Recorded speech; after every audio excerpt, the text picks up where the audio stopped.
This is Samantha. This is DSP. Do subscribe. Do subscribe. Please subscribe. Please subscribe. నమస్తే, welcome to our channel.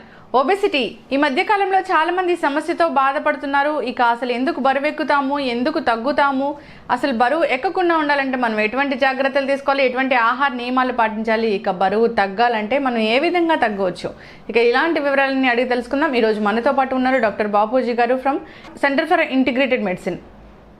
నమస్తే doctor గారు. నమస్కారం అమ్మా. Welcome to our channel. Doctor గారు చూస్తే కానీ చాలా మంది అంటే బరువు సమస్యతో బాధపడుతున్నారు. అధిక బరువు అనేది ఒక పెద్ద యూనివర్సల్ ప్రాబ్లం అయితే అయిపోయింది. సో అసలు అధిక బరువు అంటే ఏంటి, ఎందుకు బరువు పెరుగుతాం? స్థూలకాయం అంటారు తెలుగులో ఒబేసిటీని. అసలు ఎవరు ఒబేసు అన్నదానికి స్టాండర్డ్ చార్ట్స్ ఉంటాయమ్మా, గూగుల్లో కొట్టినా, లేదా నేను ఇదిగోండి ఇది ఉంది, ఈ చార్ట్స్ మీరు ప్రొజెక్ట్ చేయొచ్చు. దీంట్లో ఏంటంటే లేడీస్కి జెంట్స్కి వాళ్ళ హైట్ని బట్టి వెయిట్స్ ఉంటాయి. వెయిట్ అన్నది ఒక హైట్కి 60 కిలోలని ఉండదు, రేంజ్ ఉంటుంది.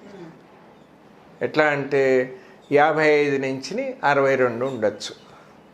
సరే మీ హైట్కి చెప్తాను. అట్లాగే నా హైట్కి 80 నుంచి 90 ఉండాలి.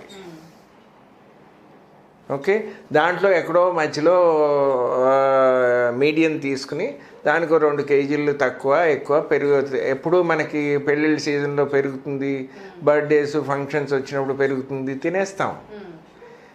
మళ్ళీ తగ్గించుకోవాలి.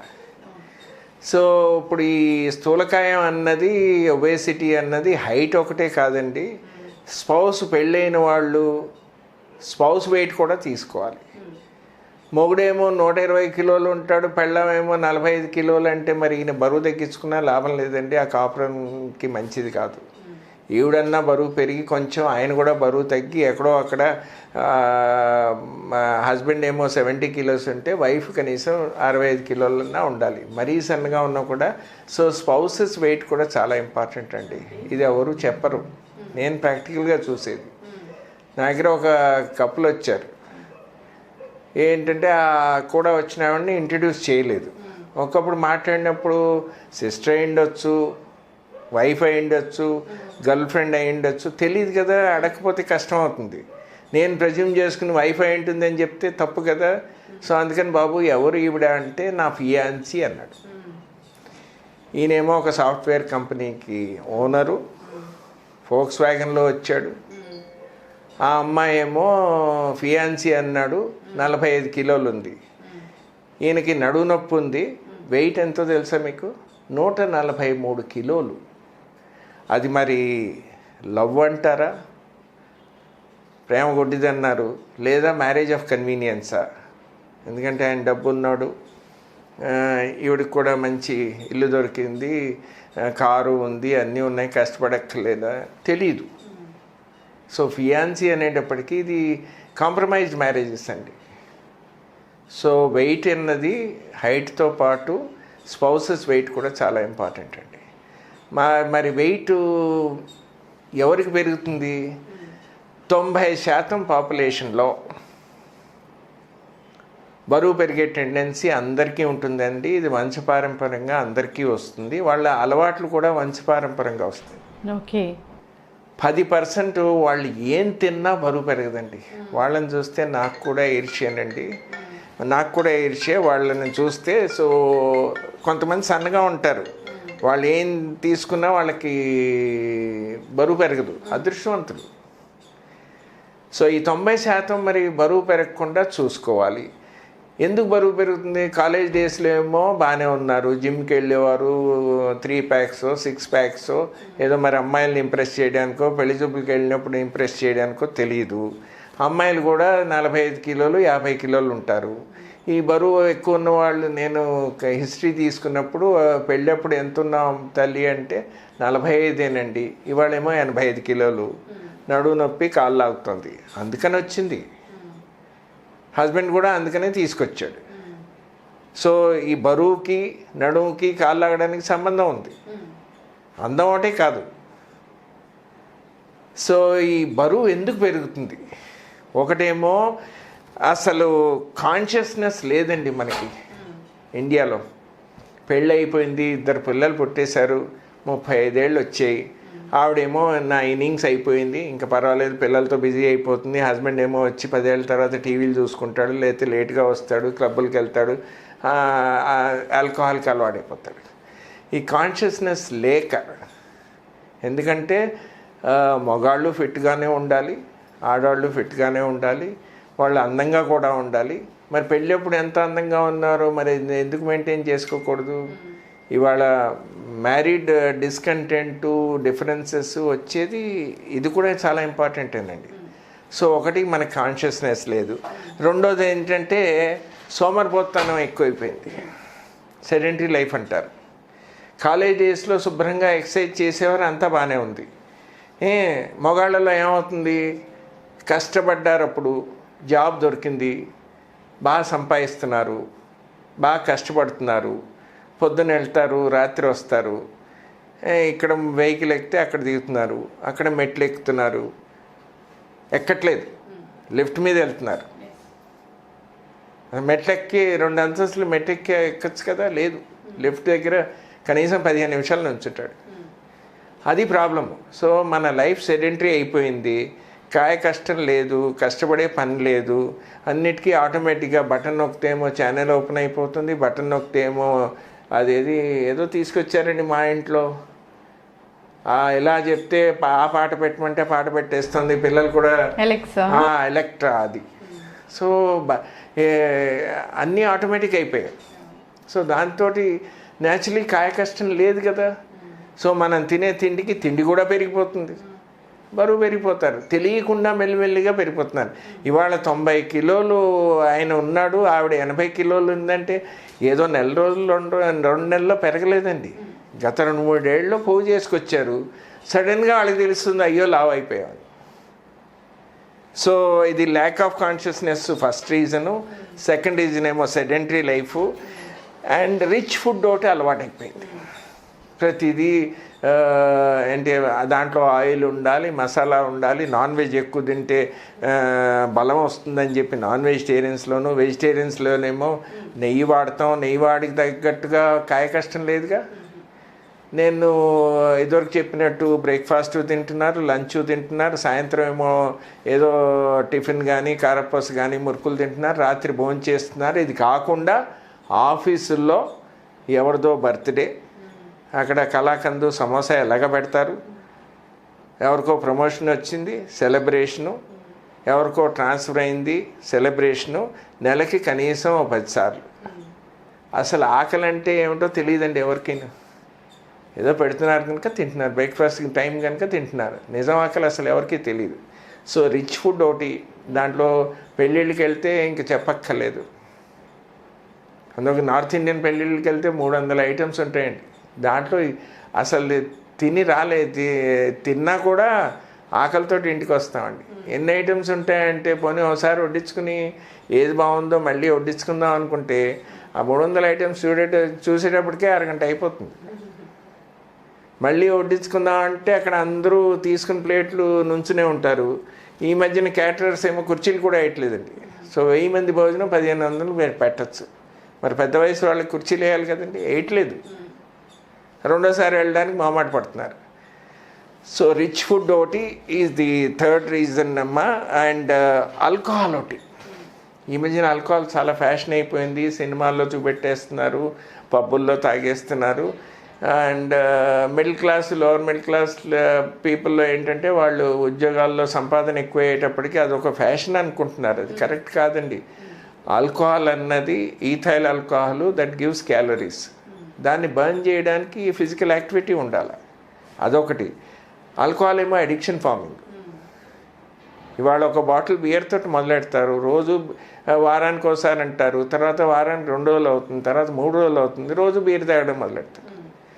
పార్టీ అంటేనే ఆల్కహాల్ పార్టీ ఈ రోజుల్లో నేను చూస్తున్నది. అదే ఉద్యోగంలో ఉండి మార్కెటింగ్లో ఉన్నారంటే ఎదుటి వాళ్ళకి డీల్ ఫైనలైజ్ చేయడానికి వాళ్ళకి తాగించాలి, వాళ్ళు తాగించినందుకు ఈయన తాగాలి, కంపెనీ ఖర్చులు. సో ఇట్లా తాగుడు ఎక్కువైపోయి అది దట్ యాడ్స్ టు క్యాలరీస్ అండి. అదొక one of the reasons in some of the levels of the society. And ఇంకోటి ఏంటంటే డెలివరీస్ అయ్యాక, నేను ఇందాక అన్నాను పెళ్లి చేసుకున్నప్పుడేమో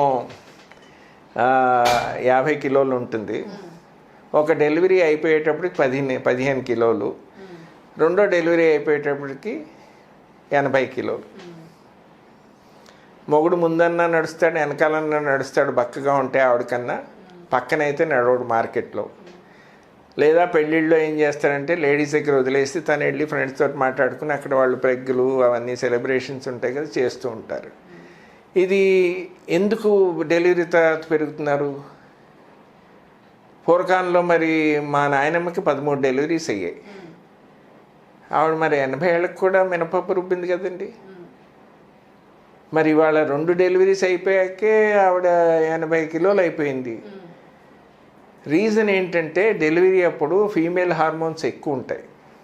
ఆ ఫీమేల్ హార్మోన్స్లో ఏంటంటే వాటర్ రిటెన్షన్ టెండెన్సీ ఉంటుంది, ప్లస్ ఎక్కువ కూడా తినాలి, ఎందుకంటే లోపల బిడ్డ పెరుగుతుందంట కదా.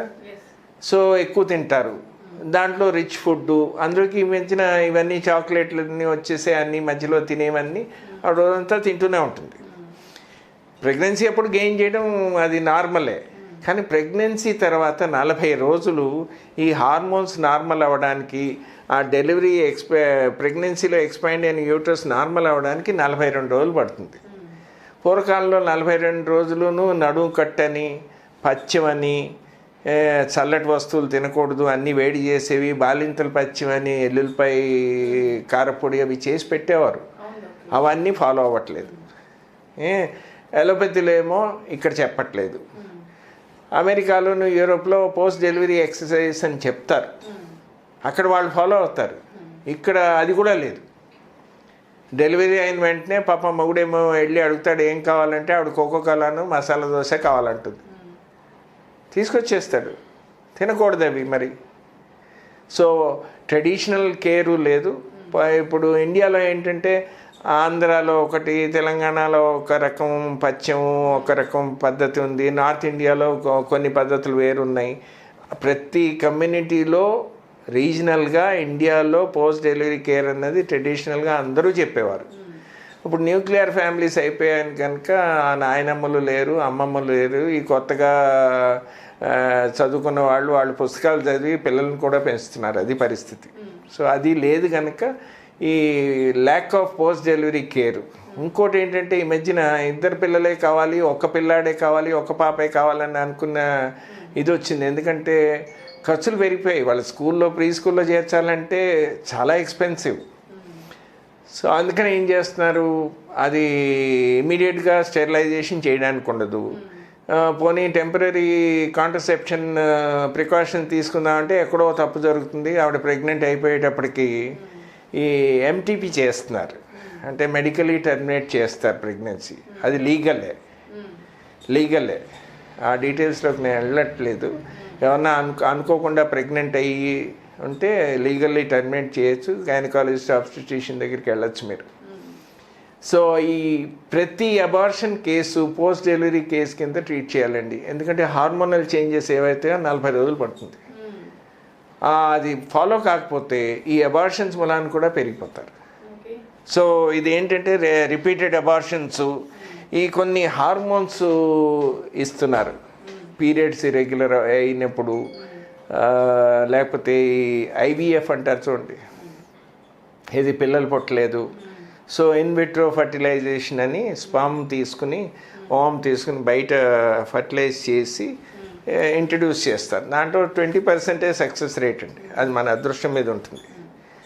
అలా ప్రెగ్నెంట్ అయినా కూడా 9 నెలలు టెన్షనేనండి, అది ఉంటుందా ఊడుతుందా అని.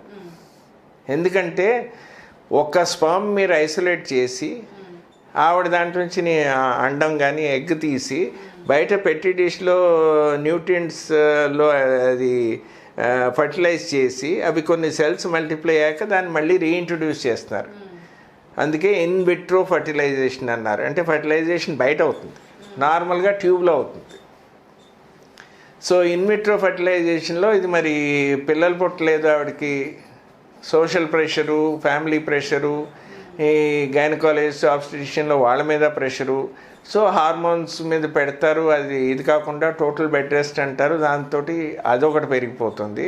కానీ మా దగ్గర వచ్చే కేసులు ఎలా ఉంటాయంటే 2-3 సార్లు చేసి ఫెయిల్ అయిపోయి 100 కిలోలు 110 కిలోలు అయిపోయేటప్పటికి వాళ్ళు ఏమంటున్నారు, మీరు వెళ్ళి బరువు తగ్గించుకురండి, దాని తర్వాత మళ్ళీ చేస్తామనంటే నేను అక్కడికి అన్నాను వాళ్ళతో, నీ ఆరోగ్యం పాడు చేసుకుని రేపు పాపనో బాబనో కంటే ఎవరు చూసుకుంటారమ్మా, హస్బెండ్ ఏమో పనికి వెళ్ళాలి కదా.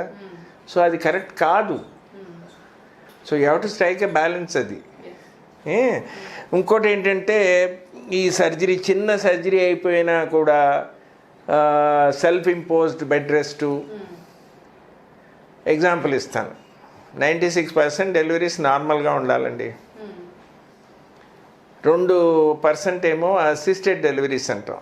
అంటే మదర్కి శక్తి లేదు పుష్ చేయడానికి బేబీని, వాళ్ళకి ఫార్సెప్స్ అసిస్టెడ్ డెలివరీ అంటాం.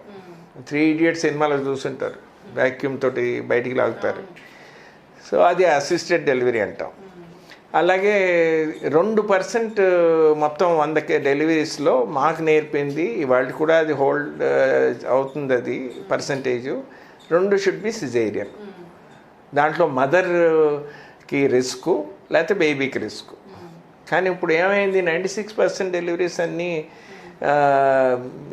సిజేరియన్స్ అయిపోయాయి. దానికి కారణం పేషెంట్స్ కూడాను, డాక్టర్స్ కూడాను.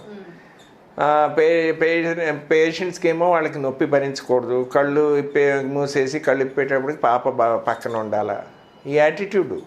ఆ నొప్పులప్పుడే అరుస్తుంది ఆవిడ, అది నేను భరించలేను, నాకు సిజేరియన్ చేసేయమని. నేను హౌస్ షిప్లో ఒక బ్యాంక్ ఎంప్లాయీ, నేనేమో లేబర్ రూమ్లో ఉన్నప్పుడు ఆవిడ అరుస్తుంది, అన్నీ నార్మల్ ఉన్నాయి, అన్నీ ప్రోగ్రెస్ అవుతుంది, ఆవిడ ఎఫర్ట్ లేదు. నేను ఒక్కడేసాను,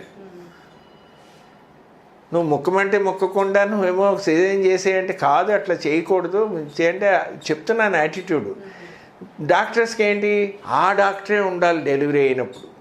డెలివరీ అయినప్పుడు మామూలుగా సీనియర్ నర్స్ కానీ దయా వాళ్ళు బాగా కండక్ట్ చేస్తారండి, కానీ ఆ డాక్టర్ గారే ఉండాలి డెలివరీ టైంలో. ఎప్పుడు డెలివరీ అవుతుందండి ఎవరు చెప్పలేరు. రాత్రి 11 అవ్వచ్చు, పొద్దున్న 3 అవ్వచ్చు, ఆ డాక్టర్ గారు ఏమో పని వదులుకొని మీ దగ్గర ఉండాలా, తప్పు. అందుకని వాళ్ళు సిజేరియన్ చేసేస్తే సరిపోతుంది. సిజేరియన్ ఇన్సిడెంట్స్ అది పెరిగింది. దాంతోపాటు 2 నెలలు రెస్ట్ అండి, నడుము కట్టు కూడా లేదు, నడుము కట్టుకోవడానికి లేదు, పచ్చని లేదు, ఏం లేదు. కొన్ని మందులతోటి బరువు పెరుగుతారండి, ఇది చాలామందికి తెలియదు. పెయిన్ కిల్లర్స్ ఎక్కువ తీసుకుంటే బరువు పెరుగుతుంది. యాంటీ డిప్రెసెంట్స్ అంటారు, డిప్రెషన్కి ఇచ్చే మందులతో పెరుగుతుంది. ఫిట్స్కి వాడే మందులతోటి బరువు పెరుగుతుంది. స్టిరాయిడ్స్ అని ఇస్తారు కొన్ని ఆటో ఇమ్యూన్ డిసీజెస్లో, కీళ్ళవాతంలో, దాంతో బరువు పెరుగుతుంది. జనాలు తెలీదు, డాక్టరు చెప్పరు. సో మందులతోటి పెరుగుతుంది. దాని తర్వాత ఏమో కొన్ని డిసీజెస్ ఉన్నాయి, హైపోథైరాయిడిజం అంటాం.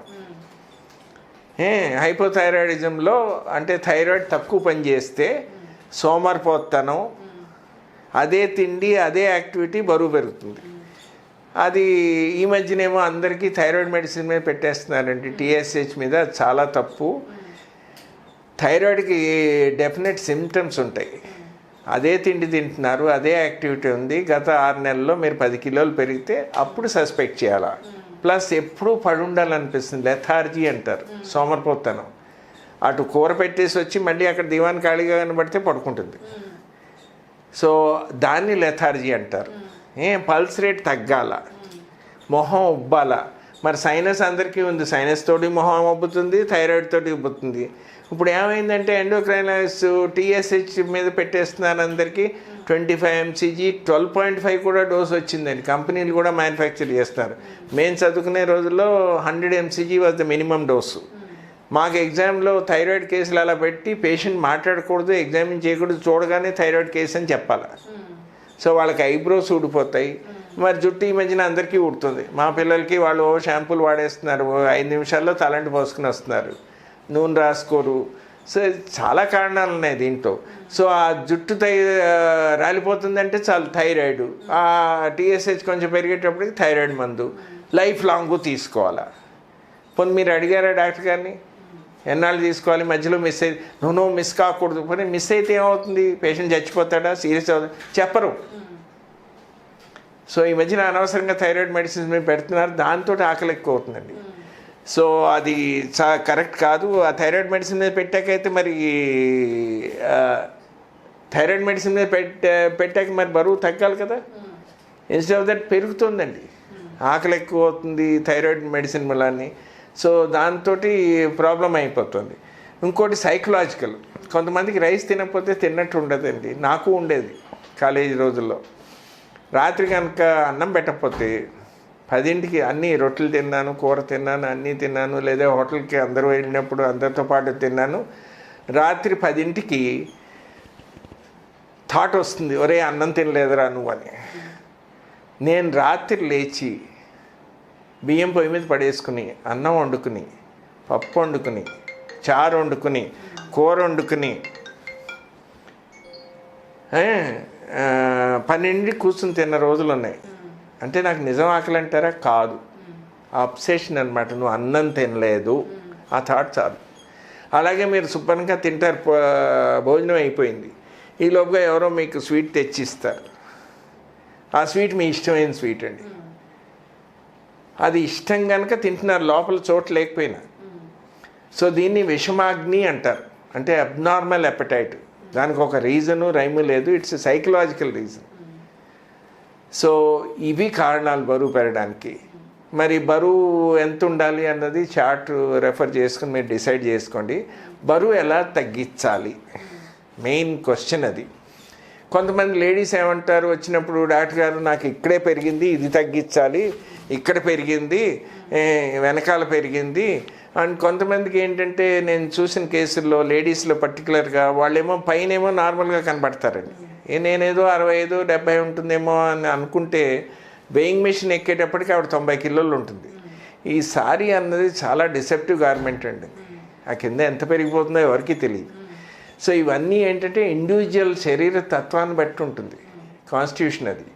ఎలా అయితే బరువు పెరిగిందో మీరు టార్గెట్ ఫిక్స్ చేసుకుని ఆ టార్గెట్ అచీవ్ చేస్తే అవి కూడా తగ్గిపోతాయి. ఇక్కడ ప్రత్యేకంగా తగ్గించడానికి ఏం ట్రీట్మెంట్స్ ఉండవు. ఇక్కడ ప్రత్యేకంగా తగ్గించడం దానికి ఏమో ఏదో వైబ్రేటర్ అని అదని ఇదని చాలా క్లినిక్లు వాడుతున్నారు. అది కరెక్ట్ కాదు. మీ టార్గెట్ వెయిట్ పెట్టుకోండి. మీ బాడీ టెండెన్సీని బట్టి ఎక్కడెక్కడ పెరిగిందో అక్కడక్కడే తగ్గుతుంది. టార్గెట్ వెయిట్ పెట్టుకోవాలి. సో బరువు ఎలా తగ్గాలి? ఎక్సర్సైజ్తో తగ్గాల. ఎక్సర్సైజ్ తోటి ఎవ్వరూ తగ్గలేరండి. సల్మాన్ ఖాన్ గారు, కరీనా కపూరు వీళ్ళు 4 గంటలు ఎక్సర్సైజ్ చేస్తారని చెప్పారండి. మ్యాగజైన్స్లోనూ చెప్పారు, బయట విన్నాను కూడాను. వాళ్ళు 4 గంటలు ఎందుకు చేస్తారు? సల్మాన్ ఖాన్ గారికి కనీసం 30 కోట్లన్నా పోతుందో సినిమాకి, కరీనా కపూర్కి 10 కోట్లు పోతాయట. వాళ్ళు చచ్చినట్టు చేస్తారు. వాళ్ళు అక్కడ మోటివేషన్ ఉంది. 4 గంటల ఎక్సర్సైజ్ మనం చేయగలమా? చేసినా మనకి మోటివేషన్ ఏంటి? అంత టైం ఉందా? కుదరదు. సో ఎక్సర్సైజ్ తోటి ఎవ్వరూ తగ్గరండి. అందరూ జిమ్ములకి వెళ్ళిపోతున్నారు. పెళ్ళయ్యాక జిమ్ములు ఏంటండి? పెళ్ళి కాకముందు జిమ్ అంటే పర్వాలేదు. పెళ్ళయ్యాక జిమ్ములు ఏంటి? ప్రొఫెషనల్ టైం తర్వాత మిగతా టైం అంతా ఫ్యామిలీకి, మీ ఆవిడకిను మీ పిల్లలకిను. అప్పుడు జిమ్ ఏంటి? ఇంకోటి హెవీ ఎక్సర్సైజ్ చేసే వాళ్ళకి ఏమవుతుంది? ఆకలి పెరిగిపోతుంది. సో 4 ఇడ్లీలు తినే బదులు 6 ఇడ్లీలు తింటాడు, 8 ఇడ్లీలు తింటాడు, లేకపోతే 4, 5, 6 టోస్టులు తింటాడు, 3 ఆమ్లెట్లు తింటాడు. ఓకే, బాడీ షేప్ఫుల్గా ఉంటుంది, ఇవన్నీ బాగానే ఉంటాయి. జిమ్ వెళ్ళని రోజు కూడా అంతే తింటాడు, ఎందుకంటే ఆ మైండ్ అలవాటైంది ఆ క్వాంటిటీకి. సో ఈ హెవీ ఎక్సర్సైజ్ చేసేవాళ్ళు ఎప్పుడు ఓవర్ వెయిట్ తోటిను కార్డియాక్ ప్రాబ్లమ్స్ తోటి చచ్చిపోతానండి మిడిల్ ఏజ్ వచ్చేటప్పటికి. సో హెవీ ఎక్సర్సైజెస్ అన్నది అదేదో ప్రొఫెషనల్గా గేమ్స్ వాళ్ళకిను, బాక్సింగ్ వాళ్ళకిను, ఈ రెజ్లర్స్కి వాళ్ళకి వర్తిస్తుంది తప్ప ఈ పెద్ద హెవీ గేమ్స్ ఉన్నాయి మన టెన్నిస్ వాళ్ళు, ఫిట్నెస్కి వాళ్ళకి తప్పదు. కానీ మామూలుగా మన నార్మల్ ప్రజలకి, కామన్ మ్యాన్కి అది సూట్ కాదండి. జిమ్లు కూడా ఓపెన్ అయిపోయి వెళ్తున్నారు, అది కరెక్ట్ కాదు. సో హెవీ ఎక్సర్సైజ్ తోటి ఎవరు తగ్గలేరు. పచ్చం ఒకటే. ఏ simple universal law for weight reduction is మీరు తింటున్న దానికి ఎక్కువన్నా కష్టపడాలి, మీరు కష్టపడుతున్న దానికి తక్కువ అన్నా తినాలి. ఇదే మార్గం అండి, వేరే మార్గం లేదు. సో దీనికి ఎలా చేయాలి? ముందు టార్గెట్ వెయిట్ ఫిక్స్ చేసుకోవాలి. ఫిక్స్ చేసుకుని రోజుకు ఒక పూటే భోంచేయండి. నేను నార్మల్గా మధ్యాహ్నం అనేవాడిని, కానీ ప్రాక్టికల్గా ఏంటంటే సాయంత్రం పూట భోంచేస్తే ఫ్యామిలీ అంతా కలిసి తినచ్చు, ఒక సాటిస్ఫాక్షన్ ఉంటుంది, రాత్రి నిద్ర పడుతుంది. కానీ ఒకటే కండిషన్, రాత్రి కుక్డ్ ఫుడ్ తిన్నప్పుడు 2 గంటలు గ్యాప్ ఉండాలి మీ పడుకోవడానికి. ఆ కుక్డ్ ఫుడ్లో మీరు చికెన్ బిర్యానీ తింటారో, లేకపోతే అన్నం పప్పు కూర సాంబార్ తింటారో, లేకపోతే 2 మసాలా దోశలు తినాలని కోరిక పుడితే తినేసేయండి, లేకపోతే ఇడ్లీలు తినాలంటే ఇడ్లీలు తినండి, పెసరట్లు తినాలంటే పెసరట్టు ఉప్మా చేయించు తినండి, కడుపు నిండా తినండి ఒక పూట. దాంట్లో ఊరగాయలు, పచ్చళ్ళు, అప్పడాలు, వడియాలు, ఊరు మిరపకాయలు, పొడిలు అవాయిడ్ చేయండి. ఉప్పు ఎక్కువ ఉంటే నీరు నిలుస్తుంది. మీరు పచ్చిం చేస్తున్న బరువు ఎందుకు పెరుగుతుందంటే ఇది కారణం. పగలేమో పళ్ళు తిని ఉండండి ఒక పూట. పళ్ళు దొరకకపోతే లిక్విడ్స్ తాగి ఉండండి. ఏమేమి లిక్విడ్స్ తాగొచ్చు? ఒక 2-3 కప్పులు కాఫీ, టీ తాగొచ్చు. 2 సార్లు ఇది యాపీ అని వస్తుంది, ఫ్రూట్ జ్యూస్ అని వస్తుంది, ఏదో ఒకటి తీసుకుని మీరు ఉండిపోవచ్చు ఒకటే పూట.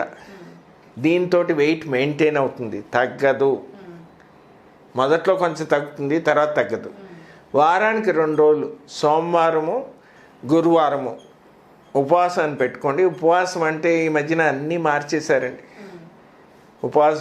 శివరాత్రి ఫాస్టింగ్ అంటారు, ఏకాదశి ఫాస్టింగ్ అంటారు. శివరాత్రి ఫాస్టింగ్ అయితే నేను చూశానండి, క్రితం రోజు నుంచినే ముందు తినడం మొదలెడతాడు ఎక్కువ. ఆ రోజు పగలంతా పళ్ళు తింటాడు, రాత్రి మటుకు ఒక స్వీటు అన్నీ తినేస్తారు రాత్రి. ఇన్ఫ్యాక్ట్ అది ఫాస్టింగ్ కాదు, ఫీస్టింగ్ అంటాను.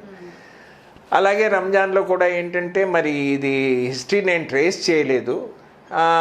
సూర్యోదయానికి ముందు తింటారు, ఇస్లాంలో చెప్పారు.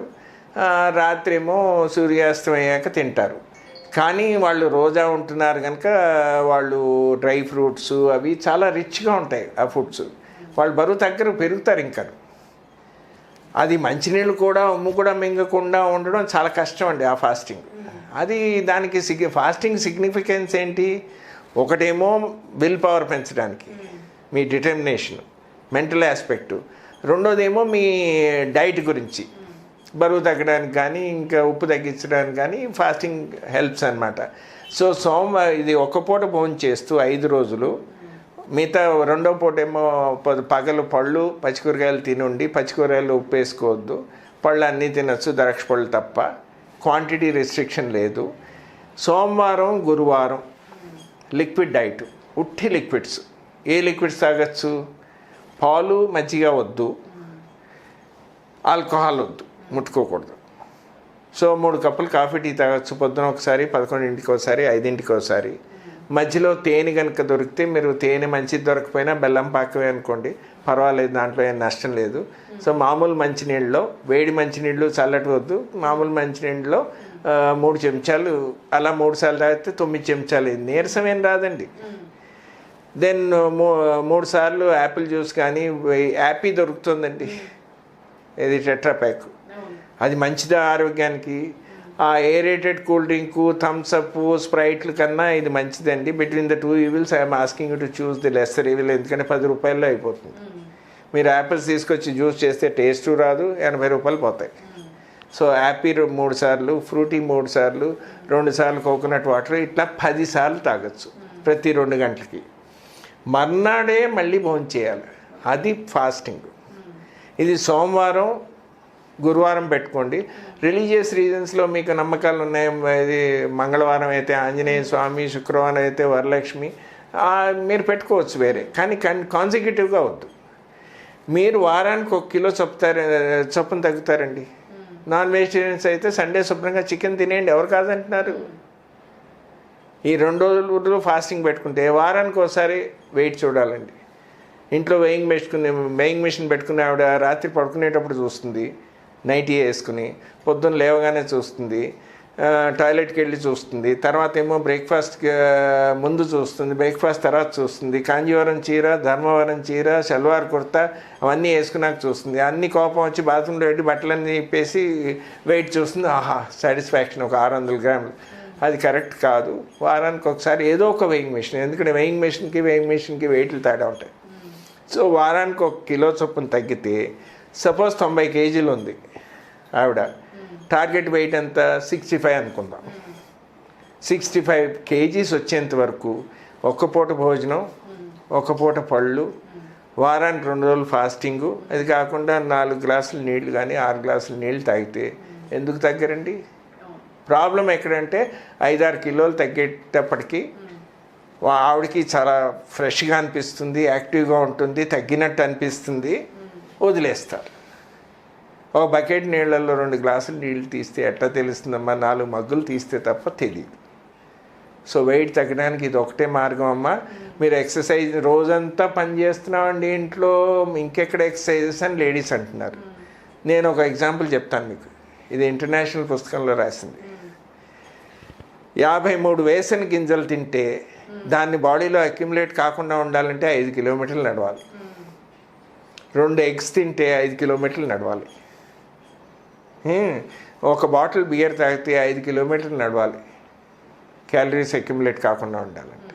3 కప్పులు టీ షుగర్తో తాగితే మీ 5 కిలోమీటర్ల వాకింగ్ వేస్ట్ అయిపోయింది. ఈ జనాలు తెలీదు. ఒక పీస్ స్వీట్ తింటే 5 కిలోమీటర్లు. డాక్టర్ గారు మేము ఏం తినట్లేదు అయినా బరువు పెరిగిపోతుంది అంటే ఇది ఏమన్నా బెలూనా కిందనే గాలి నింపితే పెరగడానికి? ఎక్కడో తప్పు జరుగుతుంది. మీరు కష్టపడుతున్న దానికి ఎక్కువన్నా తింటున్నారు, లేదా మీరు తింటున్న దానికి తక్కువ కష్టపడుతున్నారు. సో వెయిట్ రిడక్షన్కి ఇదే మార్గం అమ్మా, ఎక్కడా లేదు. ఇప్పుడు ఏంటంటే ఇంక వేరే మార్గం లేదు. ఇవన్నీ ఏవో కొన్ని క్లబ్లు అవి ఇవి చాలా అడ్వర్టైజ్ చేస్తారు. అక్కడ అల్టిమేట్లీ డబ్బులు తీసుకున్నాక పచ్చిమే పెడతారు వాళ్ళు. అవును. ఈ వెయిట్ తగ్గేటప్పుడు ఏంటంటే కొంచెం ముడతలు వస్తాయి, వెనకాల టైర్లు అంటారు, పొట్ట హ్యాంగ్ అవుతుంది. దానికి ఇంట్లో పని మనిషితోటి మీరు పొట్ట రాయించుకోండి, వీపు రాయించుకోండి, లేకపోతే దగ్గరలో ఏదైనా మసాజ్ ఉంటే అక్కడ చేయించుకోండి, ప్రకృతి ఆశ్రమం ఏమన్నా ఉంటే అక్కడ చేయించుకోవచ్చు. మా దగ్గర కూడా రావట్లేదు. మా దగ్గర 15 ఈ నేచర్ క్యూర్ హాస్పిటల్లో ఉండగా వాళ్ళు 1 నెల రోజులు ఉండేవారండి.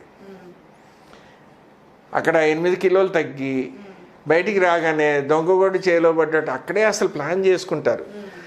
అండ్ బయటికి రాగానే 10 రోజుల్లో మొత్తం 8 కిలోలు రీగెయిన్ చేస్తారండి. సో ఇది ప్రాబ్లం అక్కడ. సో ఏంటంటే మీరు ఒక టార్గెట్ పెట్టుకుని తగ్గదలుచుకుంటే చెయ్యొచ్చు. మీ మీద ఎవరూ కాపలా కాయట్లేదు. మీ ఆయన కాపలా కాయట్లేదు, లేకపోతే మీ ఆవిడ కాపలా కాయట్లేదు. పిల్లలకు కూడా చిన్నప్పటి నుంచి అదే అన్నాను, 20 ఏళ్ల వరకు 3 పూటల కుక్కుడు ఫుడ్ పెట్టండి, 4వ పూట పళ్ళు పెట్టండి. 20 ఏళ్ళు దాటాక 2 సార్లే కుక్కుడు ఫుడ్. ఈ మధ్య చిరుతిళ్లతోటే బరువులు పెరిగిపోతున్నాయి. తెలియట్లేదు జనాలకి. ఈ మధ్యలో కతకూడదండి, చాలా చెడ్డ అలవాటు. అది మధ్యలో అసలు తినకూడదు, అస్సలు తినకూడదు. సో ఇదే మార్గం అమ్మ బరువు తగ్గడానికి. బరువు తగ్గదలుచుకున్న వాళ్ళు అందంగా కనబడడానికి, మ్యారీడ్ లైఫ్ ఎంజాయ్ చేయడానికి, సొసైటీలో ఒక ఇమేజ్ పెంచుకోవడానికి ఇవి తప్పవు. మీరు ఎఫర్ట్ చేయండి. ఆరోగ్యం అనేది కొనుక్కునే వస్తువు కాదు, ఏదో హాస్పిటల్లో ఉంటే వచ్చేది కాదు. దానికి మందులు ఉండవు. ఇది బరువు తగ్గడానికి ఏమన్నా మందులు ఉంటే చెప్పండి అంటారు. ఏం ఉండవండి. ఉంటే కోటీశ్వరుని అయిపోయామండి ఈ పాటికి. ఇదే ఫార్ములా అందరికి, యూనివర్సల్ ఫార్ములా అండి. పిల్లలు కూడా వెయిట్ ఇప్పుడు స్కూల్లో పర్టికులర్లీ సిటీస్లో ఏంటంటే 50% ఒబీస్ చిల్డ్రన్ అండి. ఆ చిన్నప్పుడు అలవాటు అయింది, మళ్ళీ వాళ్ళకి పోదండి అంత ఈజీగా. అండ్ ఒబేసిటీ అనేది 90% పీపుల్కి ఉంది. 10% ఉంటారు ఎవరో సన్నగా. ఫిల్మ్ యాక్టర్సు, మోడల్సు, టీవీ యాంకర్సు వాళ్ళు మెయింటైన్ చేసుకోవాలిగా, తప్పదు. ఒక ఇంపార్టెంట్ పాయింట్ ఏంటంటే మోటివేషన్ రావట్లేదు ఎవరికీను. ఏదో బండి నడుస్తుంది, 2 కాళ్ళ మీద నడుస్తున్నారు, ఆఫీస్కి వెళ్తున్నారు, ఇంట్లో ఆవిడ పనులన్నీ చూసుకుంటుంది, మోటివేషన్ రావట్లేదని చాలామంది అంటున్నారు. బరువు చూస్తే 116 కిలోలు, 120 కిలోలు. ఇది ఒక నెల రోజులు 2 నెలల్లో పెరగలేదు కదండి, మెల్లిమెల్లిగా పెరిగింది. మీరు నిద్రపోతున్నారు అంతే. ఇటువంటిప్పుడు డైట్ స్టార్ట్ చేసినప్పుడు నేను చెప్పింది, ఒక పని చేయండి. ఇంట్లో బాత్రూమ్ ఏదైతే ఉందో, ఎవరైతే పెట్టుకోగలరో వాళ్ళకే చెప్తున్నాను, సైడ్ వాల్లో ఒక మిర్రర్ పెట్టుకుంటే వాళ్ళ అవతారం వాళ్ళకి కనబడితే చచ్చినట్టు వాళ్ళు చేస్తారండి, లేకపోతే చేయరు. సైడ్ వాల్లో ఒక మిర్రర్ పెట్టించేసేయండి. మొగుడు పెళ్ళాన్ని స్నానానికి వెళ్ళినప్పుడు వేరువేరుగాను వాళ్ళని వాళ్ళు చూసుకుంటే చచ్చినట్టు చేస్తారు. చెప్తాను నేను, ఆ పేషెంట్స్ మొహమాటం లేదు. ఈ మధ్యన ఆపరేషన్స్ వచ్చాయి, ఇది పచ్చం చేయక్కర్లేదు, ఇది ఏం చేయక్కర్లేదు, ఆపరేషన్ చేయించుకుంటే తగ్గిపోతారని చెప్పి ప్రాపగేషన్ కూడా చేస్తున్నారు మెడికల్ సర్కిల్స్లో. అండ్ జనాలు కూడా దానికి పడిపోతున్నారండి. వాళ్ళకి ఒక్కటి తెలియట్లేదు, ఈ ఆపరేషన్స్ అన్నీ మ్యూటిలేటింగ్ సర్జరీస్ అంటారు. నేను ఒక ఎగ్జాంపుల్ ఇస్తాను మీకు. ఒక రకం సర్జరీలో ఏం చేస్తారంటే స్టమక్లో ఎండోస్కోపికలీ 70% స్టమక్ తీస్తారండి. ఎంత ఉంది? 30% ఉంది, దాన్ని కుట్టేస్తారు. సో 6 ఇడ్లీలు తినే ప్రాణం 1 ఇడ్లీ తినేటప్పటికి 1.5 ఇడ్లీ తినేటప్పటికి వాడికి కడుపు నిండిపోతుంది. మరి మైండ్ సాటిస్ఫై అయిందా? అవ్వలేదు. మళ్ళీ ఆ పొట్ట వాపసు పెట్టగలమా? పెట్టలేము. ఒక అమ్మాయి వచ్చింది, చాలా అందంగా ఉండేదండి, కనుముక్కు తీరు, 160 కిలోలు అండి, సాఫ్ట్వేర్ ప్రొఫెషనల్, 1,50,000 సంపాదిస్తుంది. నా మెషిన్ ఎక్కితేమో అది 150 కిలోలే, దాని లిమిట్ ఏమో హెల్ప్ మీ అని వచ్చింది. తొందరగా దిగుతల్లి, నాది పాడైపోతుంది మెషిను, నేను పచ్చని రాసిస్తాను, చేసుకో 10 కిలోలు తగ్గాక వద్దుగానంటే ఆఫీస్లో కొలీగ్స్ అందరూ ఆవిడ ఎక్కించి, ఎక్కడ చేస్తావు డైటింగ్, అది నువ్వు 1 ఏడాది 2 ఏళ్ళు వద్దు ఆపరేషన్ చేయించుకో అంటే చేయించుకుంది. 4 ఏళ్ల తర్వాత వాళ్ళ అమ్మను ఆవిడ వచ్చారు. నేను గుర్తుపట్టిస్తాను వెంటనే. 160 కిలోలు చాల్తీలు ఎవరు ఉండరండి, కిలోలు, పౌండ్లు కూడా కాదు. నువ్వు వచ్చావు కదా 5 వరకు అంటే, అవును ఏమైంది, ఎందుకు రాలేదంటే నేను ఆపరేషన్ చేయించుకున్నాను. మళ్ళీ అదే అవతారం ఏంటి అన్నాను. ఈ మధ్యన మీరు ఎన్నో ఉంటారు, పెద్ద ఇండస్ట్రియలిస్ట్ కొడుకు 175 కిలోలు, వాడేమో 80 కిలోలు అయిపోయాడు పెళ్ళికి ముందు. అది నేను చూశాను టీవీలో. 2017లో 175 కిలోలు ఉండేవాడు. ఒక న్యూట్రిషనిస్ట్ బాంబేలో చేయించింది, దాంతో మంచి పేరు వచ్చింది ఆవిడకి. ఆవిడ 10 లక్షల రూపాయలు ఛార్జ్ట, 10 సిట్టింగ్స్ ఇస్తుంటా. సో ఈ మధ్య నేను చూశాను ఏదో సందర్భంలో, ఏదో మహారాష్ట్ర స్వేరింగ్ ఇన్ జర్మనీలో, హీఈస్ బ్యాక్ టు స్క్వేర్ అండి, మళ్ళీ 175 వచ్చాడు. సో బరువు అన్నది మెయింటైన్ చేసుకోవాలి, అండ్ ఇది తప్పదండి. సో ఈ మ్యూటిలేటింగ్ సర్జరీస్ అన్నవి, ఇంకో సర్జరీ ఏంటంటే చిన్నపేగి తీసుకొచ్చి పొట్టకి అటాచ్ చేస్తారండి. సో ఎక్కడైతే డైజెషన్ అవుతుందో అది స్కిప్ అయిపోయి ఫుడ్ మీరు తిన్నది సగం గట్టర్లో కమోడ్లో పోతుంది. కానీ దాంట్లో న్యూట్రిషన్ డెఫిషియన్సీస్ వస్తున్నాయి. ఇంకో ఇది ఉంది, పొట్టకేమో బ్యాండ్ పెట్టేసి ఇక్కడ పెడతారట, దాన్ని అడ్జస్ట్ చేసుకోవచ్చుట. ఇవన్నీ ఇంప్రాక్టికల్ అండి. దీనికి మీరు అడ్వర్టైజ్మెంట్కి పడవద్దు. మీ ప్రయత్నంతో మీరు బరువు తగ్గించుకోవాలి. ఈ మ్యూటిలేటింగ్ సర్జరీస్ అంటారు, రివర్సిబుల్ కాదు. 70% పొట్ట తీసేసి పెట్టగలమా? చిన్నపైకి తీసుకొచ్చి పొట్టకి అటాచ్ చేశారు, అది మళ్ళీ రివర్స్ చేయలేము. దాంతో చాలా న్యూట్రిషనల్ డెఫిషియన్సీ వస్తాయి. సో అందుకని ఈ సర్జరీస్ అడ్వర్టైజ్మెంట్కి పడద్దు. Thank you so much doctor గారు. ఒక మంచి డైట్ అయితే చెప్పారు. అంటే అందరూ మా బాడీకి డైట్ సరిపోతుందా, లేదంటే మా వెయిట్కి ఈ డైట్ అయితే సరిపోతుందా అనే ఒక డైలమాలో ఉన్నారు కదా. సో అందరికీ ఒకటే డైట్, అది ఎలా ఫాలో అవ్వాలి, ఎటువంటి పదార్థాలు అవాయిడ్ చేయాలి, ఎటువంటివి తీసుకోవాలి అనే దాని మీద చాలా చక్కటి ఇన్ఫర్మేషన్ అయితే అందించారండి. ధన్యవాదాలు. థ్యాంక్ యూ అమ్మా. సో చూసారు కదండి, అధిక బరువు సమస్య అనేది ఎందుకు వస్తుందో, ఎందుకు ఒబెస్ అవుతామో, ఇక తగ్గించుకోవాలంటే మనం ఎటువంటి ఆహార నియమాలు పాటించాలో ఇక మరో టాపిక్తో మళ్ళీ కలుద్దాం. ఇక ఈ వీడియో కనుక మీకు నచ్చినట్లయితే లైక్ చేయండి, షేర్ చేయండి. మరిన్ని ఇలాంటి ఇంట్రెస్టింగ్ అప్డేట్స్ కోసం మా ఛానల్ని తప్పక సబ్స్క్రైబ్ చేసుకోండి.